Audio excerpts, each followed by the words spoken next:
Oh, I ain't gonna have no more Latino chick.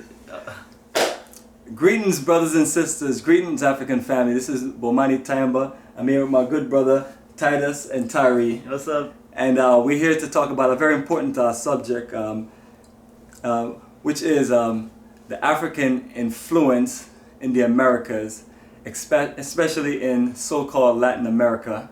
You know, we have a situation where the majority of our people that were stolen from the African continent were brought to the Americas. That's South America, Central America, the Caribbean islands, and North America. All of it is considered the Americas. And all of our people are scattered along from north to south.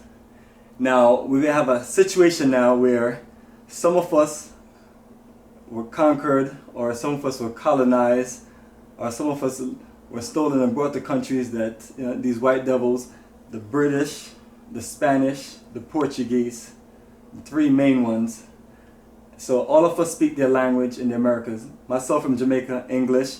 You have my neighbors, Puerto Rico and Cuba, Dominican Republic, Spanish, Haiti, French. You have Trinidad, English, and so on. You have Brazil, Portuguese. And then you have different variations of us, very dark and very light, all black people.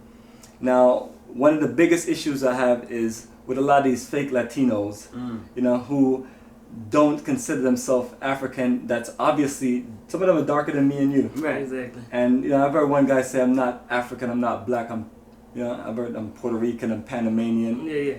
And it's sick and it doesn't make no sense. It's just like me being from Jamaica and coming up with something that say that I'm not African, I'm English. There we go. As a matter of fact, I have some folks in England that I know they like I'm British. You know what I'm saying? Black, like straight Nigerian, second generation. Right. You know? And straight then, African. What really drives me nuts though is like when they practice the African culture as far as drumming or, you know, music or food or whatever, even some language.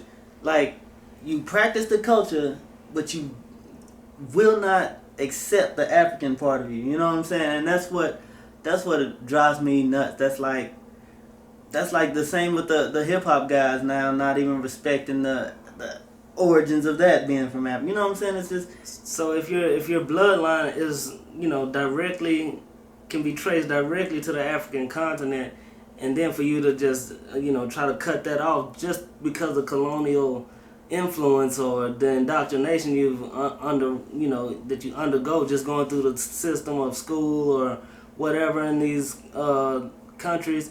So you speak Spanish, but your cultural influence in your heart has been torn into two. So you might, you know, be self-destructive. You might have mental issues, you know, or conflict internally, because you don't know whether you want to deal with your European ancestry or your African ancestry. And this whole confusion has got, you know, lighter black people fighting against darker black people, all on the same country, in the same land, you know, amongst each other. And it's really madness. Yeah, it's all racism and white supremacists. When you're looking at the white devils that stole our people and brought our people to, you know, the Americas, you think of a situation where their whole situation of what they're doing was trying to control people. It was, you know, if you just look at one word or one thing that they were trying to do, is control. And still to this day, it's control. So even in a situation where you had so many black people in Brazil, where the white folks had to go import white folks from Europe, the same thing they did, I want to say, in Puerto Rico, Cuba, and other Spanish-speaking countries in the Americas. And that's why you have even more of a mix in certain countries that you go to. Like you go to Dominican Republic, it's just, you know, it's like, it's still majority of black folks, and you know, it's like a lot of times some of the black folks, you don't really see them in the main cities, you know, when you go to some of these countries. But if you go into the outskirts, not but black people. I was in Costa Rica, and one of the sisters I met there, she spoke English, and I was like, why does everybody speak Spanish and you speak English? So she was educating me about a whole entire groups of black people in different parts of Costa Rica that speak English. She even mentioned a settlement of Jamaicans there that speak Spanish and English. I mean, our culture is there's so much going on. So the least thing that we need to do is fight and talk about, I'm not African, I'm not black, and I'm mixed. So when I was talking about these fake Latinos, I'm talking about some of these Facebook fake gangsters, haters who want to talk about I'm Puerto Rican, Arawak Indian, and I'm not this and that. Yeah, if you're light or if almost like white, and you're Latino, yes, you're white. That we definitely understand. No one is trying to get you to be black. That's not gonna happen. But when you're talking about mixed people, it's like that's where I think the confusion is coming from. Some people say mixed people like they're this own unique race of people. I'm tell you something. If you're here where we are in Georgia, and majority of the people who call themselves mixed, trust me, you'd have been getting lynched or you'd be on a plantation working. Yeah. You'd not be a free person walking around. And in most cases, that's what defined you as being black. So you can run around and try to portray off, want to align with your slave master, want to align with the slave master that raped your African mother, your slave master that raped your black Native American mother. Because when people say that they're this kind of Indian and things like that, they have to understand that what you call Indian today is the Africans that came to the Americas before Columbus, before any white slave trader stole our people from the African continent. So yes, our people were here before, and so that's what you have. But it's still the same situation. Yeah. The white man is raping an African woman. Yeah. Mm-hmm. So really, you don't have a mix of race like some people say. Well, I'm Indian this, I'm African, I'm this, I'm that, and couple out 10 different kind of things. And I'm like, no, it's Africans and Europeans.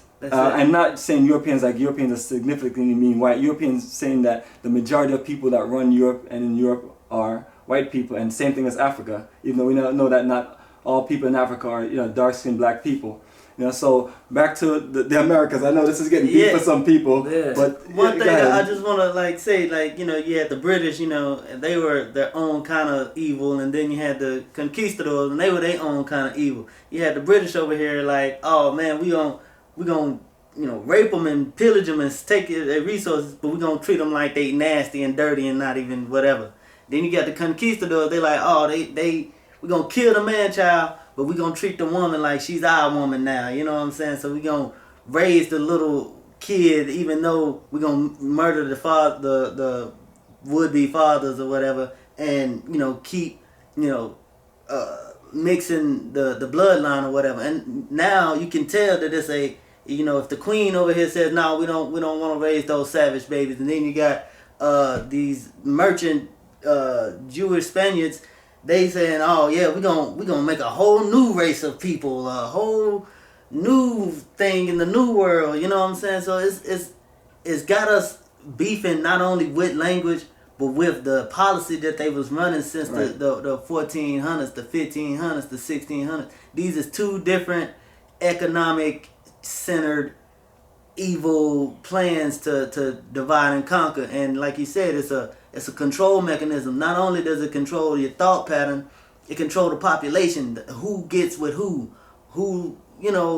gets access to resources. Yeah, who like the darker people suffer worse even in all these Latin American countries. Absolutely. And so that's what we seeing it play out. They actually create coons this way. They create mulattoes and what's his name? John Henry Clark used to talk about the mulattoes, how they would be the buffer between the rebellion, the resistance of oppressed people in these indigenous tribal lands, and they use mulattoes to be the buffer zone and have those people rule over the darker classes, and so they would just not be able to get to the white supremacists and the colonial masters. And so this is what we got to understand this dynamic is doing. It's pitting Latinos and, we call them Hispanics or whatever the oppressors name us. And we pit, brown people against black people and, call these people Latinos and these people Africans. And they're the same people just to have them fight amongst each other, and nobody sees the hidden hands of the puppet master to see who's really pulling all the strings. And then another thing I just want to throw out there is I look at the ones our freedom fighters from even in slavery on the ones that focused on black and Africa regardless of who else was down with it, are the ones that made something happen. All these other people's like, oh no, I'm not going to associate with Africa. They didn't do anything. You know what I'm saying? They didn't change the structure of, progress. They didn't do anything. But the ones that said Africa and black, they made something happen. They cut a trail of, did some sort of pioneer, something incredible for the betterment of African people globally. So until, you come up with something that some Latinos and done that then freed our people or helped in any something way, you might as well on a unity level get with black and African. Otherwise, we're gonna just dilute the potency. You know what I'm saying of what we're trying to do. Absolutely, and family, remember, Latino culture is based on the language itself, Spanish. So we all speak English here, but then we're all black people. So what's more important, that you speak a European white slave trader language, or is it more important that we're Africans? And that's a part that I want a lot of our Latino brothers and sisters to understand. The ones I'm talking about are the ones that are straight up just African. You're black. I'm talking about the ones who are definitely black, and the ones that are mixed, I think they are this mixed race, and they still look black. Just like you see some of our sisters here, and you say she might be a little mixed, but that's a sister. Right.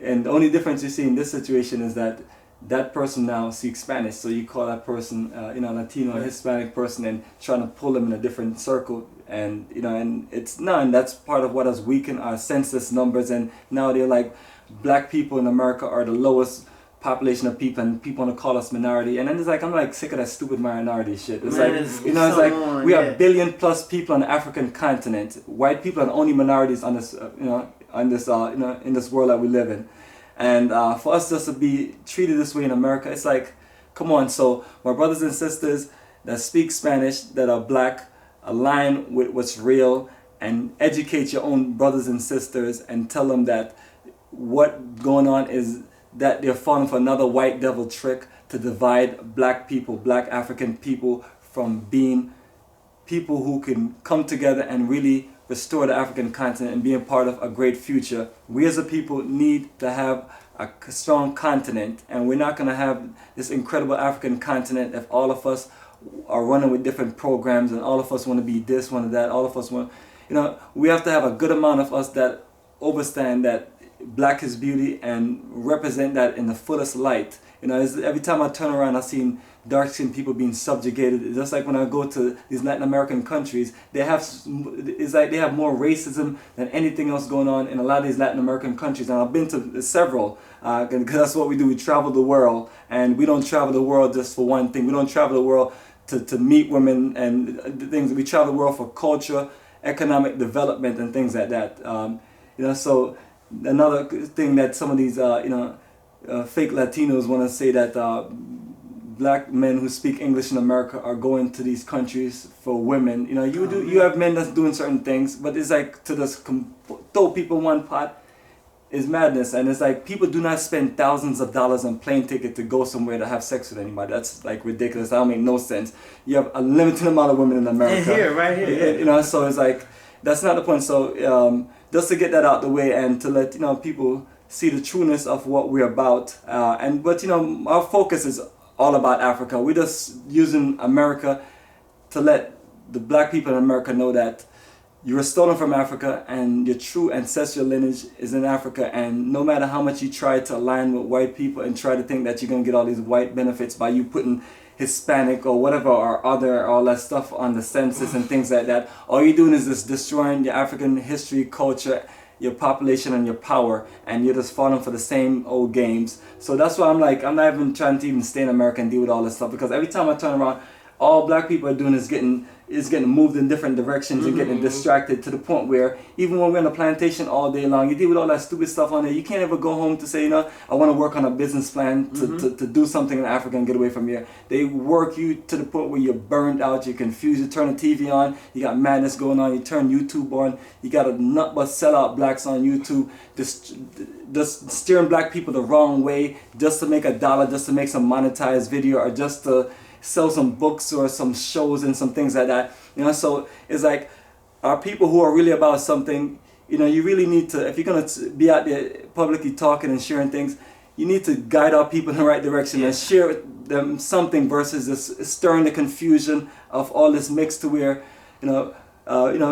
brothers and sisters in the Americas are going at each other because of language and because of dark shades and light shades. It's like all of y'all is feeding too much into this. And then while y'all feeding into this, do you know what these white devils are doing in Africa? They're stealing all of the resources which they have been doing for a long time. So while you're here fighting and talking about, oh, this is my America, I built America, I'm not leaving, I'm not doing this, they're like, whatever, we're going to keep on packing them planes to go to Africa, because I've been on so many planes and I've talked to a lot of my brothers and sisters about all the flights that we've been traveling to Africa from '04, and we have these discussions and we talk about, I have different numbers, like there was 90% white people on the plane I was on. I heard some people say there was only 3 black people on the plane. I mean, I've heard all these numbers, and it's like, if Africa is so bad, it's like, why is all these white people consistently going and to the point where I have to make reservations way ahead of time, or some white person will come and buy up all the tickets? I'm dead serious. I have a bunch of trips we plan, and we always have to, because when we turn around on the plane,